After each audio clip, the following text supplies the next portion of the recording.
There are some watch brands which I don't like and some which I would recommend. Today we have another watch ranking, updated version. The last time you liked it a lot. I already can feel the heat in the comments and the hate you are spreading because of my assumptions. So today we are going to rank the most popular watch brands into several different categories. Some of them I recommend and the other ones I would stay far away from, and this we cover right now.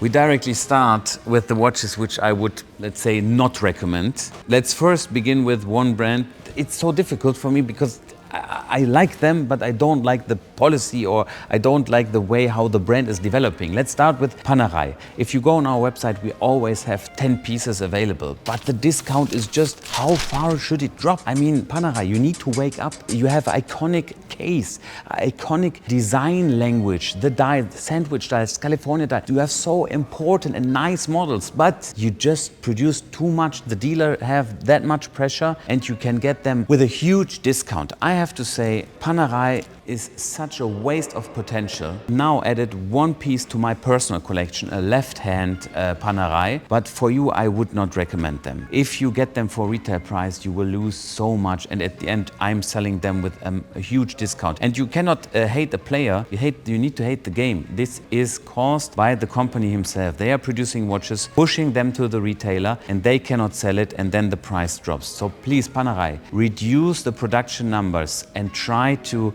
level out the market. This is not the way. You are such a nice brand, but I cannot recommend the watches for the list price. If you get them with the discount and you sell them again after you wore it, of course you will also lose 10, 15, maybe 20%. This is okay, but Panerai, you need to make your brand desirable again. Next one is an icon, Blancpain. I was really hyped up when Swatch did the collaboration, but there you see that they are not really known by the majority of people. When the automatic watch came out, and I have to say this is the better version of a quartz-powered moon watch, the prices within 2 weeks, they were just done. Yeah, they dropped down to the regular price in the boutique. Blancpain is a brand with an iconic model, with a diver model, 50 Phantoms. But this watch, I don't know a single person who is wearing or buying that brand. If you want to get it, you get huge discounts on the watch.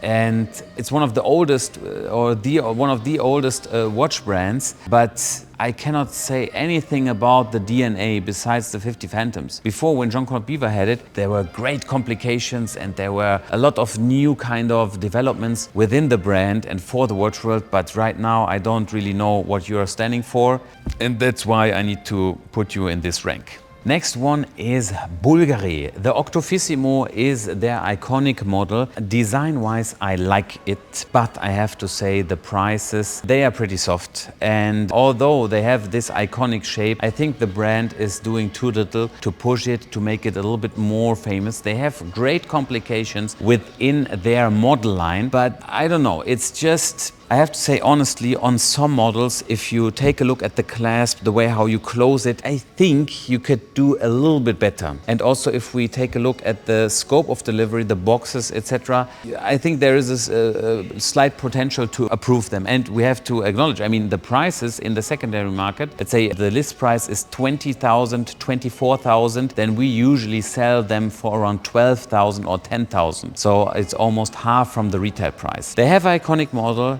Their skeleton watches, their limited edition, they are nice, but the market is really not kind of acknowledge this. So that's why there is huge potential for Bulgari, but right now I would say it's not a watch which I would recommend for someone who is just starting in the watch world and might not hold the watch for such a long time. And let me know in the comments, which brands do you dislike the most and why? We continue with the brands which I kind of like, but something has thrown me off. First off, we start with Richard Mille. Richard Mille was always close to my heart, but due to the recent events, I think they are maybe on a wrong path. I mean, I'm just a small watch dealer, so what do I know? But my 2 cents on the topic is the following. They have raised the prices so aggressively onto the gray market that it's a little bit more unattractive, and you will also tell me the same, that you see less and less RM watches posted on social media. They are just not that much in demand. And what really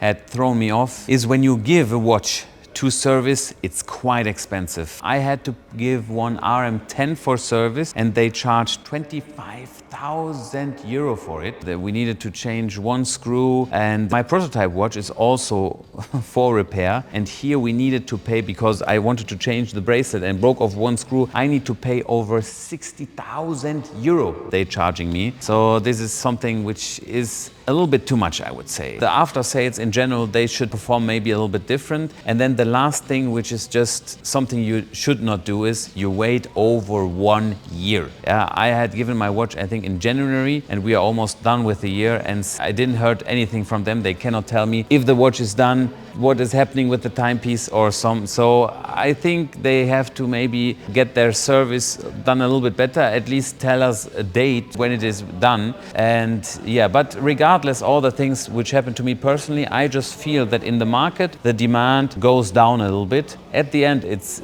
the most expensive brand, it's a hype brand. But when you come here to Dubai, where before was #1 market, you also feel that the people, the consumers, shift a little bit, maybe to alternative brands. Vintage becomes more exciting for them, and also brands like FP Journe, they are pretty on the run to be at that hype level in social media.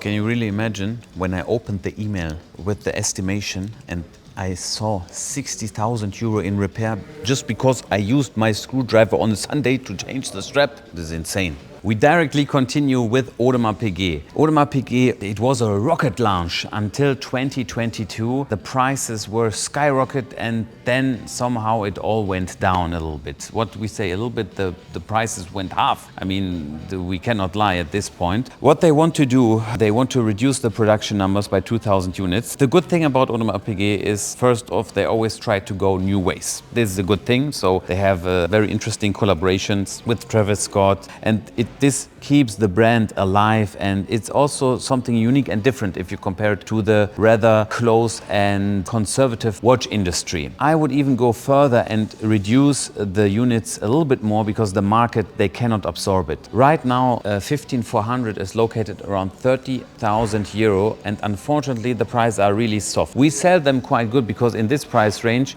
a lot of people can afford them, and if you bought your first Rolex watch, it's the go-to brand. Patek Philippe is in a different world if you want to have a sports watch. I mean, even Aquanaut is more expensive. So the good thing is the prices are now more affordable. You don't need to spend 50,000 euro for a 15400. But what I would wish is that they are just reducing a little bit the production numbers, and that the brand becomes a little bit more desirable. The last 2 years, they were kind of a little bit different, especially in the high-end pieces. For the Europe market, not easy to sell in the secondary market. Great watches. Me personally, I would prefer Audemars Piguet over Patek Philippe, but if we just take a look at the market, I would rank them in the mid-section.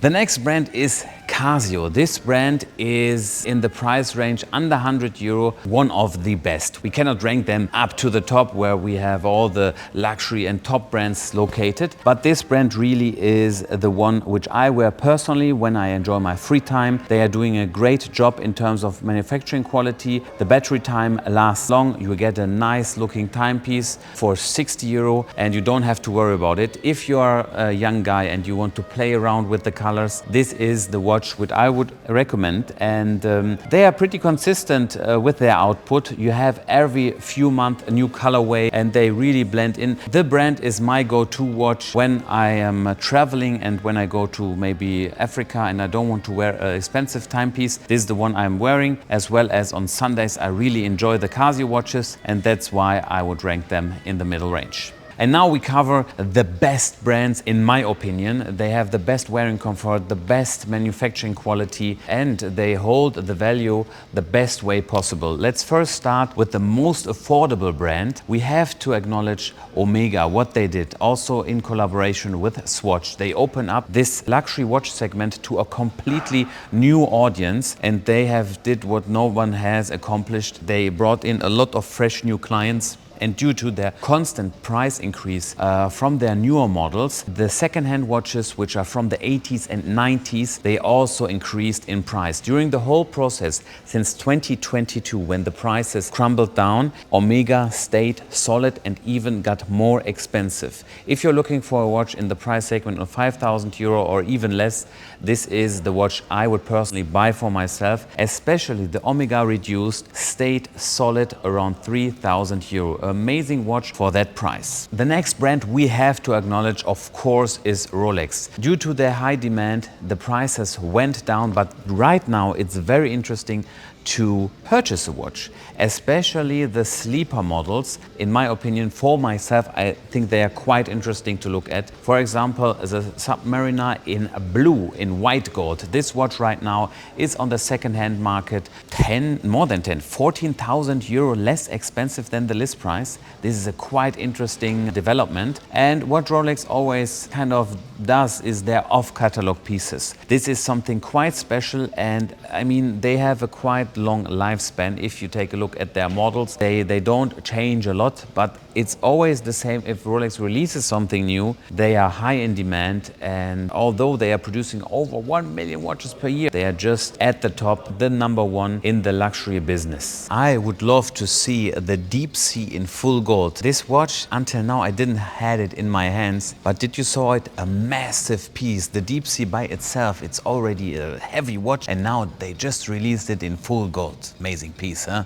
Heavy.